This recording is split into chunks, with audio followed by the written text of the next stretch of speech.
Now we discuss in this lecture what is collections framework in Java in detail. Collection framework होता क्या है इसमें हम discuss करेंगे. What is collection framework? Real life example of the fact collections, types of object stored in the collection, why do we need collections Java, and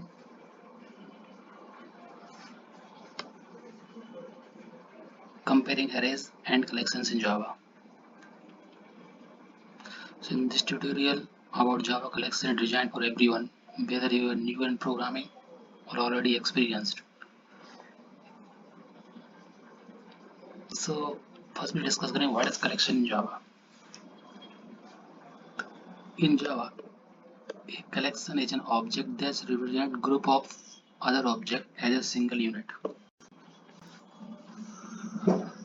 जावा में क्या होता है कि जो कलेक्शन होता है वो जो ग्रुप ऑफ ऑब्जेक्ट होते हैं उनको as a single unit represent करता है, तो उसको हम कलेक्शन बोलते हैं. It is also known as container object और कलेक्शन ऑब्जेक्ट इन जावा. क्योंकि ग्रुप ऑफ ऑब्जेक्ट को रिप्रेजेंट करना है तो इसको हम एक कंटेनर ऑब्जेक्ट भी बोल सकते हैं, क्योंकि बहुत सारे ऑब्जेक्ट के लिए केवल हम एक ही ऑब्जेक्ट, काफी सारे ऑब्जेक्ट हैं जिसको हम एक ही ऑब्जेक्ट से रिप्रेजेंट कर रहे हैं, जिसको हम कंटेनर ऑब्जेक्ट ही बोल सकते हैं. जैसे कि रियल लाइफ जो collections in Java contain references to the object. Collections में उन जो ऑब्जेक्ट हमने स्टोर किए उनको रेफरेंसेस स्टोर होते हैं. When you add an object to a collection you are actually adding reference that point to the memory location where the actual object is stored. जब भी हम एक किसी ऑब्जेक्ट को स्टोर कर रहे हैं इन कलेक्शन में तो you are actually adding a reference.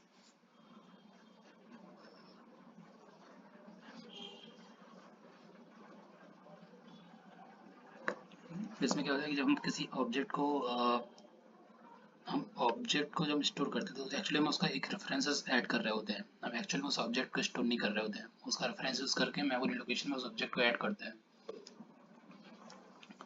Real life example का कलेक्शन का real life example in Java in a collection in Java is somewhat like a checklist where you can keep track record of items.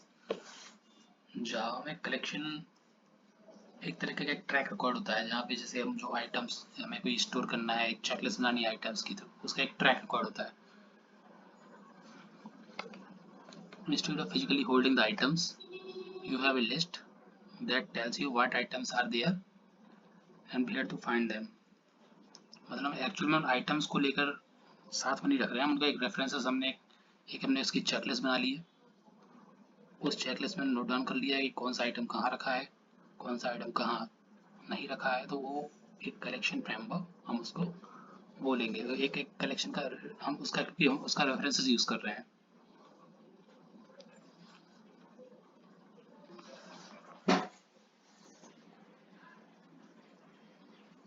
In Java, references are used to work with actual data indirectly. Collection हम directly data work नहीं करते, हम उनके references से work करते हैं ताकि जो एक्चुअल डेटा हो इम्पैक्ट ना हो. Instead of working directly with the data itself, you work with references that point to where the data is stored in memory. This approach saves memory and duplication of data. इससे हमारी memory भी save होती है और duplication data का duplication भी नहीं होता है. Types of object store in collection. Collection में देखिए ऑब्जेक्ट कितने टाइप के हम स्टोर कर सकते हैं. यहाँ पे हम homogeneous heterogeneous. Homogeneous means object of same type of data, heterogeneous object of different types of data. Collection दोनों टाइप के डेटा को हम स्टोर करते हैं. होमोजेनियस क्या होता है? होमोजेनियस ऑब्जेक्ट वो ऑब्जेक्ट होते हैं जो सेम टाइप के होते हैं. जैसे in a collection the element are instances of same class और type. This provides consistency and simplicity. An example is an array list of integer.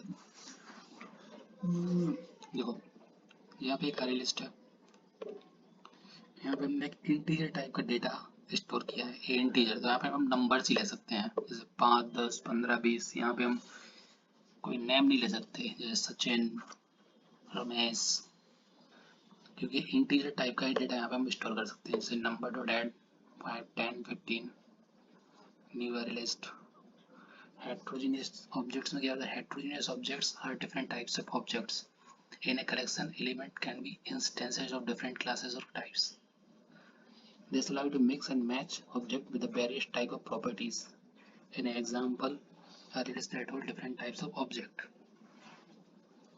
अभी heterogeneous में क्या किया? Heterogeneous में एक object, हम किसी भी टाइप का ऑब्जेक्ट को यहाँ पे ऐड कर सकते हैं। हमने एक ऑब्जेक्ट ले लिया, अगर हम यहाँ पे इंटीजर ले लेते तो ये इंटीजर पहले जैसे ही हमें यहाँ पे ओनली इंटीजर ही ऐड कर पाते, लेकिन हमने यहाँ पे ऑब्जेक्ट लिया तो इस ऑब्जेक्ट में हम डिफरेंट टाइप्स के डेटा टाइप्स को हम ऐड कर सकते हैं। जैसे पहले हमने हेलो लिया, हेलो एक स्ट्रिंग है, स्ट्रिंग टाइप का डेटा टाइप है, तो यहाँ पे हमने हेलो को ऐड किया। इसके बाद हमने एक इंटीजर टाइप के डेटा टाइप को ऐड किया, ये इंटीजर है, यहाँ पे हमने कस्टम ऑब्जेक्ट बना दिया। जैसे कोई भी अगर आपको डेटा ऐड करना है तो वो कस्टम भी आप कर सकते हैं।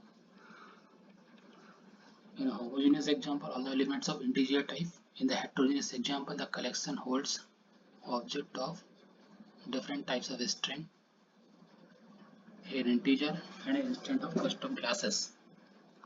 Why do we need collection in Java?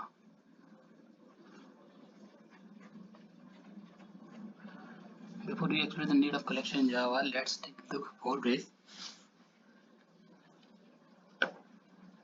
For Java Virtual Machine, JVM stores values in collection application using variable approach.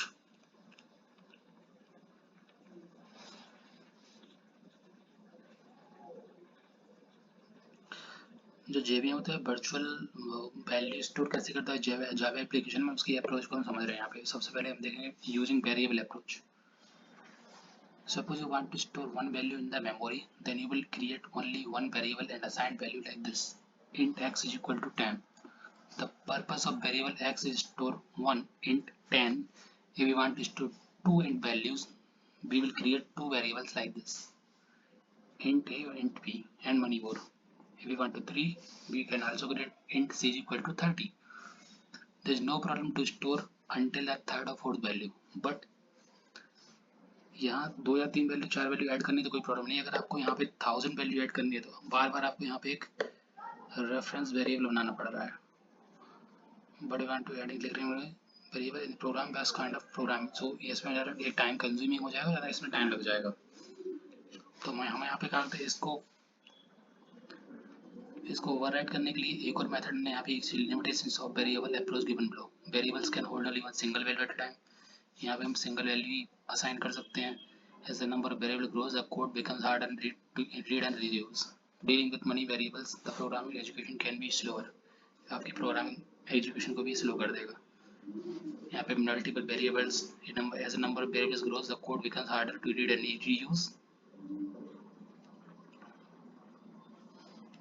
इस प्रॉब्लम को ओवरकम करने के लिए क्लास ऑब्जेक्ट्स अप्रोच का हमने यूज किया। इसके बाद क्लास ऑब्जेक्ट अप्रोच में क्या होता है, instead of using separate variables of each piece of information, you can create special container called a class to hold related data together.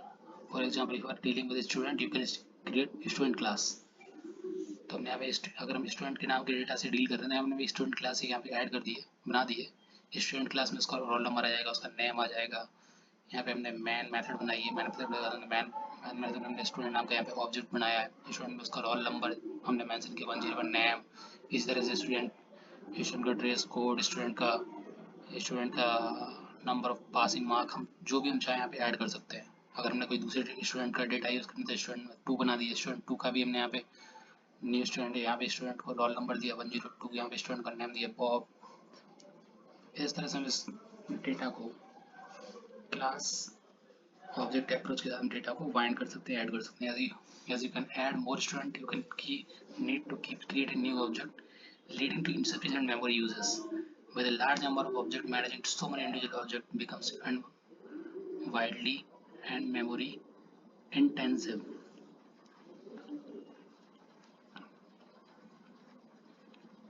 तो यहाँ पे 2 मेथड्स थी जिनका हमने यूज किया। Why do we need collections Java using variable approach? इसके बाद हमने यूज किया क्लास ऑब्जेक्ट अप्रोच। ये 2 टाइप की अप्रोच से यहाँ पे अब हम नेक्स्ट वीडियो में समझेंगे थर्ड टाइप की लिमिटेशंस ऑफ अरेज इन जावा, अरे ऑब्जेक्ट अप्रोच।